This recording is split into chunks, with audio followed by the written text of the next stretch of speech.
अस्सलाम नाज़रीन, मैं हूं असद अली तूर। अपने प्रोग्राम असद तूर अनसेंसर्ड में लाहौर हाई कोर्ट बार की फॉर्मर जो वाइस प्रेसिडेंट हैं रबिया बाजवा हमारे साथ हैं। रबिया बाजवा के बारे में जो मेरा जो इनकी पर्सनैलिटी की रीडिंग है वो ये है कि अनफॉर्चुनेटली मैंने इस दौर में ख़ास तौर पर फील किया कि हमारे जितने लेफ़्ट के लोग थे, ठीक है, वो सब इस वक्त इस्टेब्लिशमेंट के माउथ पीस बने हैं, ठीक है। वो मुझे लगता है कि बुग़्ज़ इमरान खान में हम अपने सिविलियन सुप्रीमेसी के नारे ही भूल गए, ठीक है। लेकिन रबिया बाजवा कंसिस्टेंट है, इनके लिए सियासी जमातें नहीं मैटर करती, इनके लिए वो हाथ मैटर करता है जो हमेशा सियासत में और अदालत में मुदाखलत करता है, और वो हाथ हमेशा से फ़ौज का ही रहा है। रबिया बाजवा साहब, बहुत शुक्रिया आपके वक्त का, थैंक यू वेरी मच। बहुत शुक्रिया।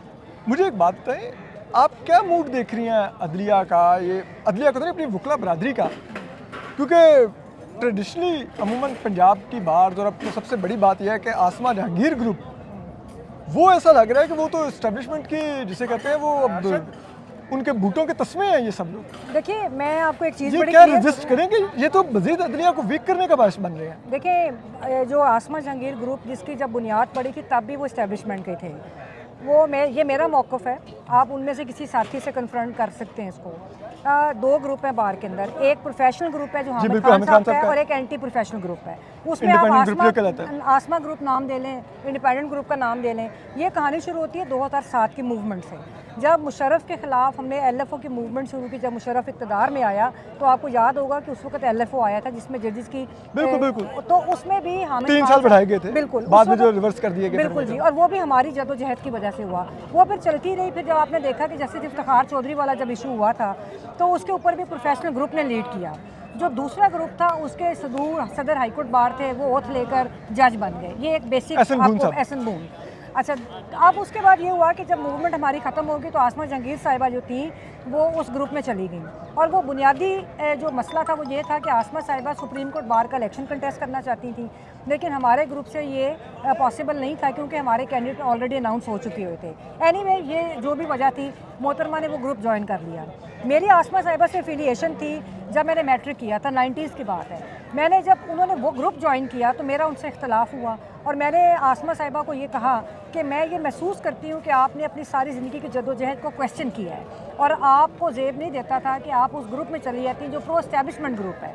एनीवे, बहरहाल बड़ी वो पॉइंट थी, वो उनका राइट भी था, उनका जो भी आप कह लें। नहीं, हमारा इस वक्त जो मेरा जो क्वेश्चन का मकसद है जी, वो आसमा जहांगीर साहबा नहीं, लेकिन जो लोग अब उस ग्रुप को लेके चल रहे हैं, फॉर्चुनेटली या अनफॉर्चुनेटली इस वक्त Pakistan bar council supreme court bar को वही जी गवर्न कर रहे हैं। बिल्कुल, साहिब इख्तियार इस वक्त वहाँ पर वो हैं। क्या उनके ऊपर बैठे हुए नीचे से खुद से वकला तहरीक शुरू हो सकती है? ऐसा माहौल है? वकला में इतना रिजनमेंट पाई जाती है जो कुछ हो रहा है? देखिए, जो मैंने पहले भी बात की, मैं थोड़ी सी और आपसे बात करूंगी कि वकला तहरीक के बाद बार के अंदर इस्टेब्लिशमेंट का रोल बहुत ज़्यादा बढ़ गया, क्योंकि इस्टेब्लिशमेंट को नज़र आया कि पाकिस्तान में कोई मुज़ामती कैडर नहीं। देखिए, ना वो पॉलिटिकल पार्टीज उस तरह रजिस्ट करती हैं, उनके अपने अपने एजेंडा या अपना उनके मकासद होते हैं। पाकिस्तान के अंदर कोई मजदूर तंजीम नहीं, कोई लेबर यूनियन नहीं, कोई ट्रेड यूनियन नहीं, कोई तुलबा तंजीम नहीं, सिर्फ बार्स का किरदार रहा है कि जो रजिस्ट करते रहे। तो इस्टेब्लिशमेंट ने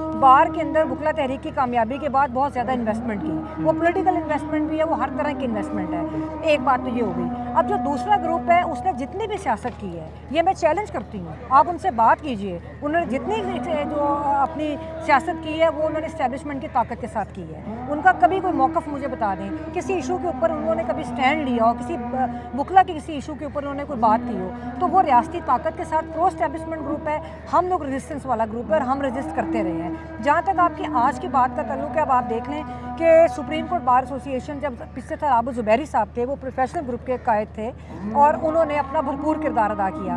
उसके बाद जब हमारे पास वो सीट ना आई, अगले साल दूसरा ग्रुप आ गया। पूरे 1 साल में आप मुझे बता दीजिए कि किसी जगह पे इतना जुल्म और जबर हुआ, इतनी बर्बरियत रही, रियासती बर्बरियत रही, आइन को छेड़ा गया, कानून पामाल किए गए, किसी जगह पे उनका कोई रोल नहीं है। सुप्रीम कोर्ट बार बिल्कुल खामोश हो गई है। फिर पाकिस्तान बार कौंसिल आप खुद सारा जानते हैं कि किस तरह वो मतलब उनको किस तरह रियासती सपोर्ट बल्कि जजेस की भी सपोर्ट रही है, तो वो किस तरह अपनी सियासत कर रहे हैं। वो बेसिकली लाइसेंस की पॉलिटिक्स है कि जो सुप्रीम कोर्ट बार में वो लाइसेंस देते हैं और वो जो एलिजिबल जो हमारे साथी होते हैं उनको भी यही कहा जाता है कि हमारी वजह से लाइसेंस मिला। वो इस तरह की पॉलिटिक्स हो रही है। तो आपको अगर आप वकला की बात करें तो आपने देखा कि इस्लामाबाद बार के अंदर भी जो प्रेसिडेंट हैं उन्होंने वो हमारे ग्रुप के नहीं थे, लेकिन आज आपने कराची में भी देखा। तो मैं ये समझती हूँ कि इस तहरीक को कोई नहीं रोक सकता।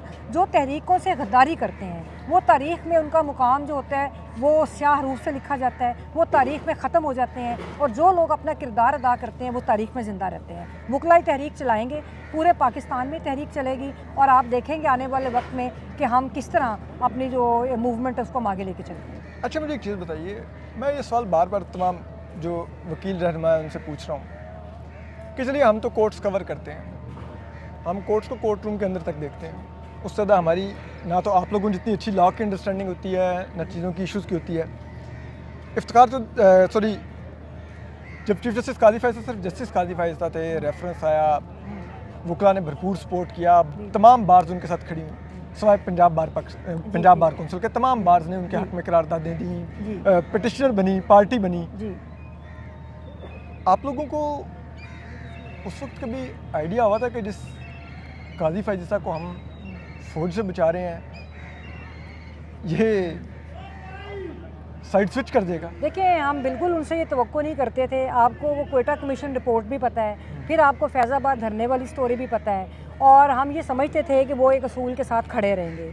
लेकिन मैं आपको बताऊं कि मैं समझती हूँ कि पाकिस्तान में जस्टिस मुनीर का चैप्टर अब ख़त्म हो गया है। अब एक नया चैप्टर खुला है। जब भी कोई अदालत बददियानती के साथ फ़ैसला देगी तो कहा जाएगा कि जस्टिस फ़ाइज़ ईसा की अदालत का फ़ैसला है। तो मुझे बड़ा दुख भी है कि मतलब इतनी वकला कम्यूनिटी के पूरे पाकिस्तान की आवाम उनके साथ खड़ी हुई और इसी एजेंडे पर खड़ी हुई कि हम इस्टेब्लिशमेंट की मुदाखलत के ख़िलाफ़ हैं। और उन्होंने जिस तरह अपने तारीख़ में अपना नाम ख़राब किया है, ये तो अब उन्हीं से आप पूछें कि उन्होंने क्यों किया है, लेकिन हमें बड़ा अफसोस है उसके ऊपर। और मुझे एक और मैं आपको बात बताऊँ, वो नारा भी मैंने लगाया था उस वक्त। मुझे याद है कि हम उन हाउस था और कुछ उस वक्त की सियासी जमातें जो उनकी जिन्होंने रेफरेंस भेजा था वो सब साथी उनके जमा थे। तो मैं जब हाउस में गई तो फ़ाइज़ ईसा साहब के ख़िलाफ़ नारे लग रहे थे, तो मैंने एक नारा लगाया था। मैंने कहा था ये जो रेफरेंस गर्दी है इसके पीछे वर्दी है। ये नारा उस वक्त हमने दिया था, और आज हमें जो नारा लगाना पड़ रहा है वो ये है कि ये फैसला गर्दी है इसके पीछे वर्दी है। जो जस्टिस फ़ाइज़ ईसा का फैसला है, ये जो फैसला गर्दी है इसके पीछे वर्दी है। तो आप ये देखिए तारीख़ में वो किस मुकाम पे आके खड़े होते हैं। लेकिन अगर वो तारीख़ में, खैर मेरी नज़र में तो उनकी जो लेगेसी है वो 13 जनवरी को ख़त्म हो गई थी। उसके बाद तो जो है उनका किरदार यही है कि वो एक इस्टेब्लिशमेंट के टूल से ज़्यादा उनका किरदार नहीं है। सॉरी टू से। लेकिन मुझे एक चीज़ बताइए, लेकिन इस सहूलतकारी का अगर वो सिला पा जाते हैं कॉन्स्टिट्यूशन कोर्ट के चीफ जस्टिस की सूरत में, वहाँ पे उनको 3 साल मिल जाते हैं, वकला का क्या रद्द-ए-अमल होगा? देखिए जी, हम तो रजिस्ट कर रहे हैं और हम नहीं समझते कि वो ऐसा मौका आएगा कि वो अदालत बनेगी। हम हमारा काम है कि हमने नताइज की परवाह किए बगैर, जो एक एक्टिविस्ट भी होता है या जो असूलों पे खड़ा होता है वो नताइज की परवाह नहीं करता, वो रजिस्ट करता है या अपनी जद्दोजहद करता है। हम अपनी मुकम्मल जद्दोजहद करेंगे और मुझे पूरा यकीन है कि ये अदालत नहीं बनेगी। आपको पूरा यकीन नहीं बनेगी? जी, मुझे अपनी जद्दोजहद पे एतमाद है, अपने वकला के ऊपर एतमाद है, और हम ये समझते हैं कि हम रजिस्ट करेंगे और ऐसा दिन नहीं आएगा। अच्छा चलें, ये अदालत नहीं बनती, लेकिन आपको ये भी इतना ही यकीन है कि justice Mansoor Ali Shah chief justice बनेंगे? देखिए, मैं तो असूली बात ही करूँगी। मैं समझती हूँ कि उनको चीफ जस्टिस बनना चाहिए, और पाकिस्तान का कॉन्स्टिट्यूशन ये चाहता है। पाकिस्तान कॉन्स्टिट्यूशन का ये मतलब उसका मैंडेट भी है, उसकी स्पिरिट भी है, और क्लियर प्रोविज़न है कि जो सीनियर मोस्ट है वही चीफ जस्टिस पाकिस्तान होगा, तो उनको बनना चाहिए। उनको बनना तो चाहिए, लेकिन जिस तरह से आईनी तरमीम के लिए अब जोड़ तोड़ हो रहा है, वो 63A का फैसला करके उनको हुकूमत को और एस्टेब्लिशमेंट को दे दिया गया कि आप लोग उठाओ। वो जो कर रहे हैं वो अपने लिए गड़ा खोद रहे हैं, और हम जो कर रहे हैं हम वही कर रहे हैं जो हमें करना चाहिए, और हम अपनी स्ट्रगल को कंटिन्यू करेंगे। और मैं समझती हूँ कामयाबी आखिर अल्टीमेट कामयाबी हमारी हो। अल्टीमेट कामयाबी आपको। लेकिन जिस अंदाज में ये आईनी तरमीम लाने की कोशिश हो रही है, ठीक है, चीफ जस्टिस काजी फैज़ और उनके जो हम ख्याल दस्तखती जजेज हैं, ठीक है, जिसमें 2 बलूचिस्तान के जजेज हैं, जैसे नईम अख्तर खान, जैसे जमाल खान मंदोखेल, पंजाब से माशाल्लाह जैसे अमीनुद्दीन खान, और ढाक जज जब माशाल्लाह वो दरामद किए गए हैं और 25-26 लाख तनख्वाह भी ले रहे हैं, जैसे मदर आलम मियाँ खेल, और उस लिहाज से बिल्कुल ठीक काम कर रहे हैं। जिस काम के लिए लाए गए हैं, जितना पैसा दिया जा रहा है उनको यही काम करना था। लेकिन मुझे ये चीज़ बताइए, वो लोग एक्टिव हैं, ये पांचों, दूसरी साइड पे बैठे देख रहे हैं, कोई खत आ जाए तो जवाब दे देते हैं, डोंट यू थिंक कि एक ऐसा जैसे कहते हैं डू एंड डाई वाली सिचुएशन है कि जहाँ पर इनको भी कुछ प्रियम्प्ट करना होगा, या आपको लगता है कि ठीक है ये रहे, हम बाहर जद्दोजहद करेंगे इनके लिए, ये अंदर बंद दरवाजों के पहले पीछे तो मैं खामोशी से आपको एक बैठे? चीज़ बड़ी क्लियर कर दूं, ये उनका ज़मीर है, वो क्या करते हैं। हम लोग अपनी जद्दोजहद अपनी सोच के मुताबिक कर रहे हैं और अपने असूलों पे कर रहे हैं, हमें उनकी कोई परवाह नहीं है। वो नहीं करते या करते ना, ये जद्दोजहद उनके लिए है, ये जद्दोजहद हमारे असूलों के ऊपर खड़ी हुई है। दूसरी बात ये है कि मैं इस बात को मैं समझती हूँ कि फुल कोर्ट बुलानी चाहिए और ये उनका फ़र्ज़ बनता है कि वो अपना जो किरदार है वो अदा करें। तो अब उनसे उनको करना तो चाहिए, हम सब उनसे पहले भी लोग आवाज़ उठा रहे हैं, लेकिन अगर वो नहीं करते तो वो खुद तारीख को जवाब दे होंगे। हम तो अपना काम कर रहे हैं। अगर चीज़ें यूं ही चलता रहा स्टेलमेट, आखिरी सवाल आपसे, आपको ऐसा तो नहीं लगता कि जैसे सजाद अली शाह वाला टाइम आ जाएगा, 2 सुप्रीम कोर्टें होंगी, एक बेंच इधर से फैसला दे रहा होगा, दूसरा उसका फैसला कालेदम करार दे के नया ऑर्डर दे रहा होगा, ये कालेदम करार दे रहा होगा, आपको ये तो नहीं अब वो खौफनाक सूरत हाल पैदा होती नजर आ रही? देखें, बात ये है कि जस्टिस जो आपने सजाद अली शाह वाली बात की है, उस वक्त आपको याद है कि ब्रीफ केस में उस वक्त के जो बाद में सदर भी रहे हमारे, वो ब्रीफ केस लेके फिरते थे। उन्हीं की लेगेसी नहीं सईद-उल-ज़मान सिद्दीकी नहीं, रफ़ीक तारड़ साहब, आज उनकी लेगेसी हमें इधर भी नज़र आ रही है। तो वो जो रियासत है और जो इस्टेब्लिशमेंट है वो अपना काम कर रही है, हम लोग अपना काम कर रहे हैं।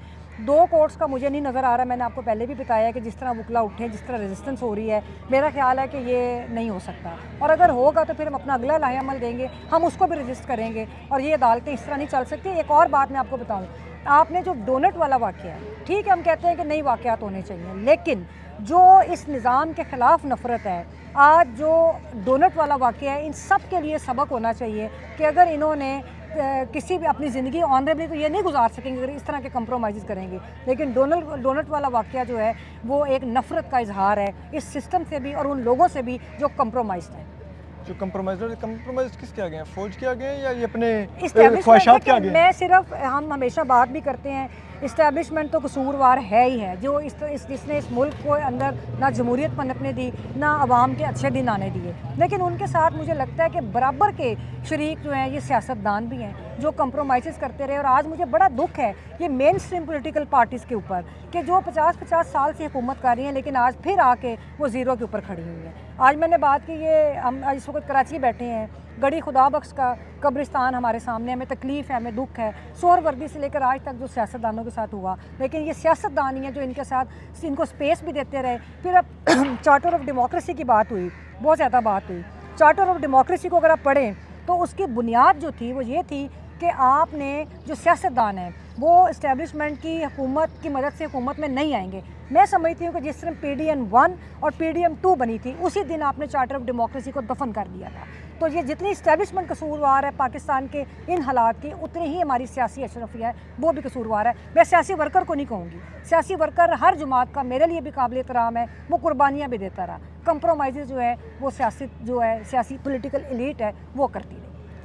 बहुत शुक्रिया रबिया बाजवा का। मुझे आज एक जो चीज़ और बहुत पसंद आई इनकी रबिया बाजवा की, जब यहाँ पर जो पीपल्स पार्टी और नून लीग प्रो जो वकला का ग्रुप आ गया, तो रबिया बाजवा क्योंकि मजम्मत कर रही थी ये जो कुछ पार्लियामेंट में हो रहा, तो उन्होंने इनको बोलने से रोकने की कोशिश की, तो स्पीच कुछ देर के लिए रुक गई। बाद में जो इनको दावत दी गई, तो दावत देते हुए इनको कहा गया कि आप सियासी जमातों पर बात मत कीजिएगा, आप आके सिर्फ 26वें आने तो रबिया बाजवा आई और उन्होंने आके कहा कि मैंने सारी ज़िंदगी वही कहा है जो मैंने चाहा है, और मैंने जिस चीज़ से मुझे रोका गया है मैंने फिर वहाँ पर बात ही नहीं की।